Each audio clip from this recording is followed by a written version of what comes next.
to introduce Charan Morris, a 2012 Fellow in Poetry.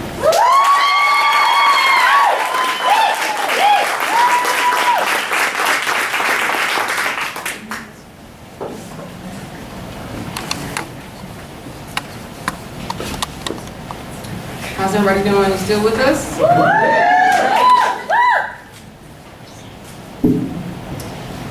So first I'd like to extend every piece of gratitude I have to Lambda, to Jewel Gomez, to my fellow workshop participants. It's been a real pleasure to be in such just amazing, beautiful company. So this first piece is a work in progress written during the workshop, and I just want to ask before, has anybody in the room ever dealt with mental illness in your family? Or, so this particular poem is about my mother. It's called Break. I won't sleep in that room, she says. My mother's voice, a dying murmur next to me in the back seat. She never looks at my hand holding hers, each knuckle screwing itself around the rigid wire of her fingers.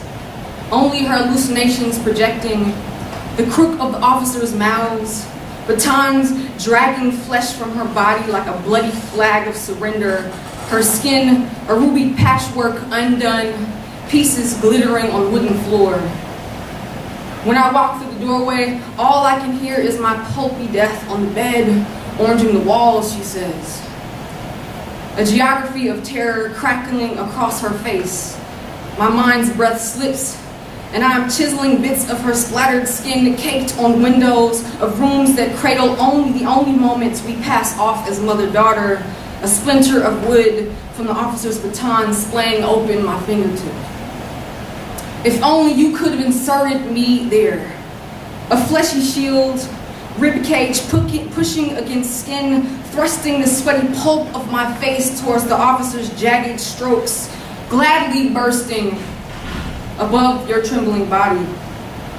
I would have wrapped oozing marrow around each baton, offering myself to collision. But all I can break open is this hand in the back seat. Collapse it around your mangled presence, but you let go, a glint of the nightstick drowning you in a cave behind those bezeled eyes. You close the car door, shrink into the hospital's arms, a muted paralysis of nightmare.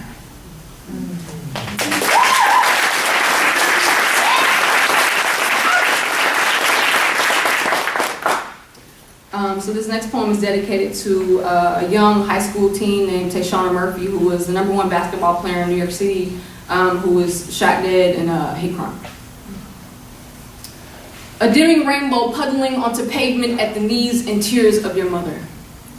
Photos of the black boys who murdered you reeling flashbacks from my memory. At 14, I watched my older sister and her girlfriend cornered close to moving doors on a Chicago train, their faces almost breaking against their perpetrator's fists.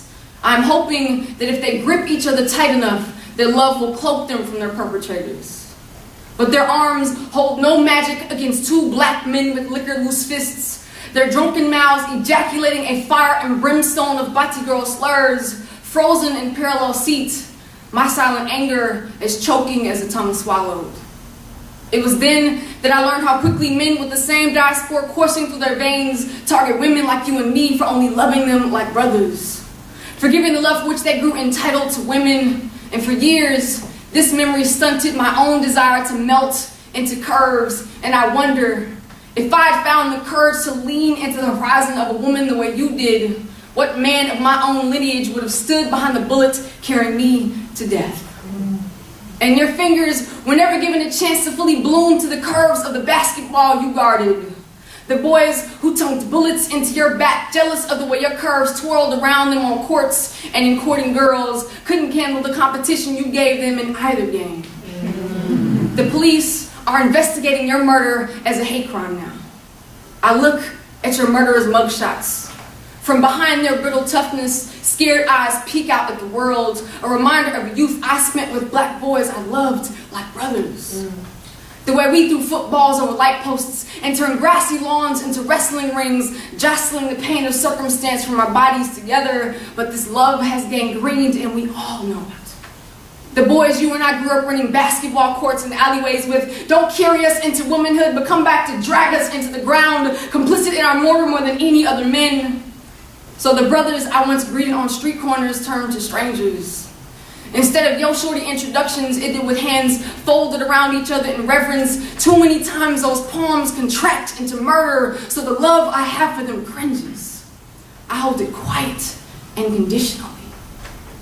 Slurs are now etched onto the walls leading to the door you grew limber behind. Your mother is trying not to buckle. Yeah.